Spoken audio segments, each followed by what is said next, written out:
수강생 여러분, 안녕하세요. 지난 시간은 식민지기부터 현재까지의 교육재정 제도 변화 과정에 대하여 살펴보았습니다. 이번 시간은 한국의 현행 교육재정 제도와 이슈들에 대해 말씀드리겠습니다. 먼저 정부의 교육 예산 규모부터 살펴보겠습니다. 한국에서 교육과 관련된 업무를 관장하는 중앙정부 부처는 교육부입니다. 정부에서 교육 부문에 지출하는 재정 규모 변화는 교육부의 예산 추이로 살펴볼 수 있습니다. 2019년 약 75조 원이었던 한국의 교육 예산은 계속 증가하여 2020년 본 예산은 90억 원, 추가 경정 예산은 100조 원 이상이 되었습니다. 교육 예산이 증가한 주된 이유는 지방교육재정교부금 증가였습니다. 지난 시간에 말씀드린 것처럼 지방교육재정교부금의 주 재원은 내국세 수입의 20.79%입니다. 그런데 내국세 수입이 크게 늘어나면서 지방교육재정교부금도 크게 늘어났습니다. 2019년 55조 원이었던 지방교육재정교부금은 2022년 추가 경정 예산에서는 76조 원으로 증가합니다. 지방교육재정교부금은 교육 예산의 약 4분의 3을 차지합니다. 지방교육재정교부금은 지방교육재정의 주 재원입니다. 한국은 지방자치와 지방교육자치가 나누어져 있고 지방재정과 지방교육재정도 분리되어 있습니다. 화면의 그림은 한국의 지방교육재정 구조를 보여줍니다. 지방교육재정의 주체는 교육자치단체, 즉 시도교육청입니다. 시도교육청의 수입은 중앙정부로부터 받는 지방교육재정 교부금과 국고보조금, 특별시, 광역시, 도로부터 받는 법정 전입금, 이외에 시도 및 시군, 구로부터 받는 비법정 전입금으로 구성됩니다. 시도교육청의 법정 전입금은 시도의 입장에서는 법정 전출금입니다. 시도 법정 전출금은 지방교육세, 담배소비세의 일부, 시도세의 일부로 이루어집니다. 광역자치단체인 시도와 기초자치단체인 시군구는 지방세 등 자체 수입 이외에도 중앙정부로부터 교부세와 보조금 등을 받습니다. 시도는 시군구에게 조정교부금과 보조금을 지급합니다. 그래서 전체 흐름도를 그려보면 화면의 그림과 같습니다. 2022년 본 예산을 기준으로 흐름을 살펴보면 다음과 같습니다. 한국의 국세 수입은 328.6조 원입니다. 이외에 세외 수입과 기금 수입 등을 더해 중앙정부 예산은 607조 7천억 원입니다. 그중 교육재정 교부금이 68조 9천억 원이고 여기에는 유아교육 지원 특별회계 전출금 3조 8천억 원이 포함되어 있습니다. 이외에도 중앙정부가 교육자치단체에 지급한 교육보조금이 7천억 원입니다. 지방정부는 지방세 수입, 세외 수입, 지방채 수입, 보전 수입에 중앙정부로부터 받은 교부세, 보조금 등으로 예산을 꾸립니다. 이 중 15조 4천억 원을 법정 또는 비법정으로 지방교육재정에 전출합니다. 법정 전출금은 법에 따라서 전출하도록 정해진 금액입니다.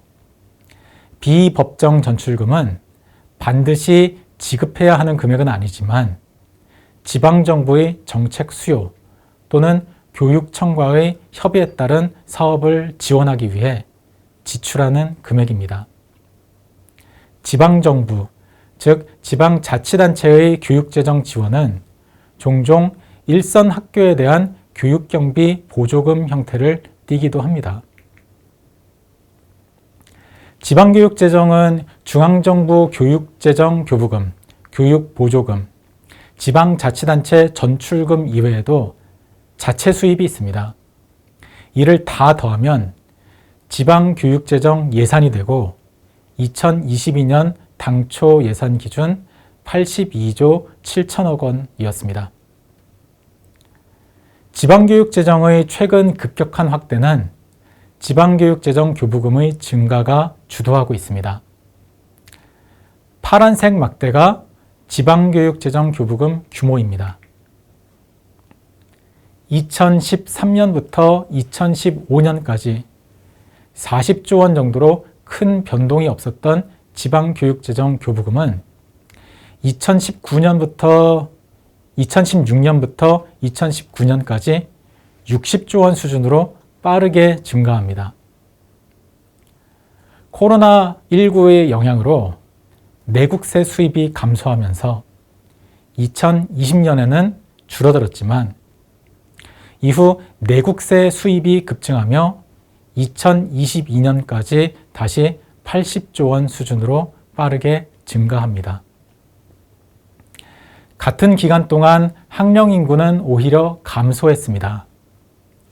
그래서 학생 1인당 지방교육재정 교부금 역시 크게 증가했습니다. 주황색 선은 교부금 지원 대상 학생 수의 감소 추이를, 회색 선은 1인당 교부금의 빠른 증가 추이를 나타냅니다. 그래서 최근 한국에서는 지방교육재정의 개혁에 대한 논의가 활발하게 이루어지고 있습니다. 내국세 연동 방식의 지방교육재정 교부금 제도 때문에 국가 재정에서 지방교육재정이 차지하는 규모는 큰 변동이 없습니다. 인구구조가 변화하고 재정 수요가 변동하지만 지방교육재정의 규모는 내국세 수입에 연동이 되어 변화가 없기 때문입니다.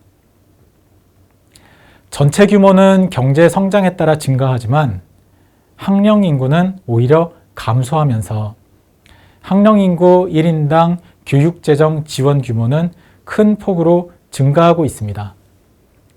이를 활용하여 교육 분야에서 새로운 사업을 벌이거나 지출을 늘리고 싶어하는 사람들은 환호하지만 국가재정을 수요에 따라 효율적으로 배분해야 한다고 주장하는 사람들은 큰 우려를 나타내고 있습니다. 이제 교육 분야 정부 예산으로 다시 돌아와 보겠습니다. 맨 오른쪽 2022년 본 예산을 살펴보면 교육 분야 예산은 총 84조 원입니다. 이 중 유초 중등교육 예산이 71조 원이고 대부분 지방교육재정 교부금으로 교부됩니다. 고등교육 예산은 약 12조 원입니다. 정부 고등교육 예산의 약 45%는 국가 장학금 예산입니다. 즉 학생이 지급하는 비용을 보조하는 방식으로 대학에 재정 지원을 하고 있습니다. 앞서 고등교육에 대해 논의할 때 다루었지만 장학금 지원과 함께 대학의 등록금 수준은 규제되고 있습니다. 최근에는 10년 넘게 대학 등록금 수준이 동결된 상태입니다. 나머지 고등교육 예산은 국립대 운영 및 기타 지원 사업에 사용되고 있습니다. 유초, 중등 및 고등교육을 제외한 나머지 예산은 평생 직업교육 분야와 교육 일반에 집행됩니다. 평생 직업교육 분야 예산은 절반 이상이 전문대학 지원금입니다. 20%가량은 국제교육 협력 사업에 쓰입니다. 한편 교육 예산 중 사회복지 분야에는 기초생활보장 중 교육급여와 사학연금기금 예산이 포함되어 있습니다. 연도별로 보면 보통 각 분야별로 비슷한 수준의 예산 지원이 이루어지고 있는데 지방교육재정교부금 증가에 따라 유초, 중등 분야 예산 지출이 크게 늘어난 점을 발견할 수 있습니다. 상대적으로 풍족한 교육재정을 활용하여 새로운 사업을 벌이려는 시도도 이루어졌고 그중 한 예가 그린스마트 스쿨 조성 사업입니다. 한국 정부는 코로나19 유행으로 인해 경기 침체가 발생하자 이른바 한국판 뉴딜 정책을 발표합니다. 재정 지출을 크게 늘려 일자리를 창출하고 경기 진작을 도모하겠다는 취지였습니다. 한국판 뉴딜의 교육부문 대표 정책이 그린 스마트 스쿨 조성 사업입니다.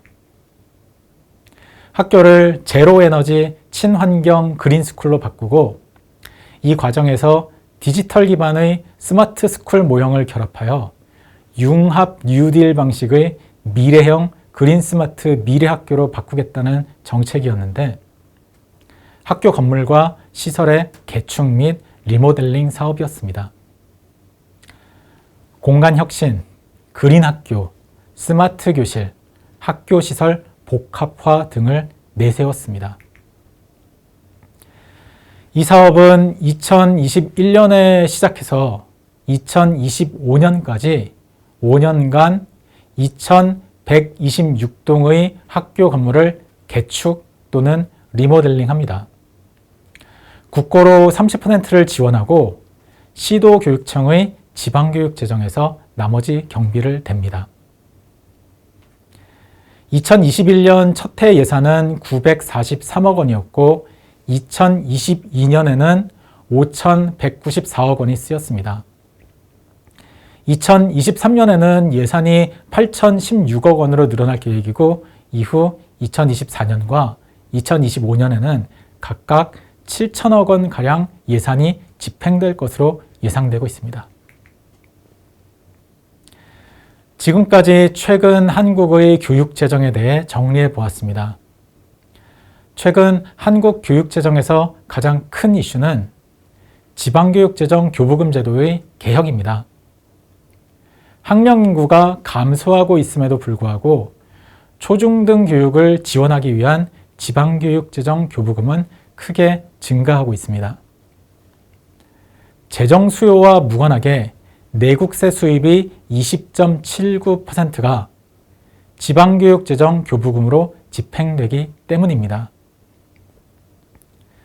그래서 현행 제도대로라면 지방교육재정 교부금은 내국세가 증가하면 재정 수요와 상관없이 계속 증가할 수밖에 없습니다.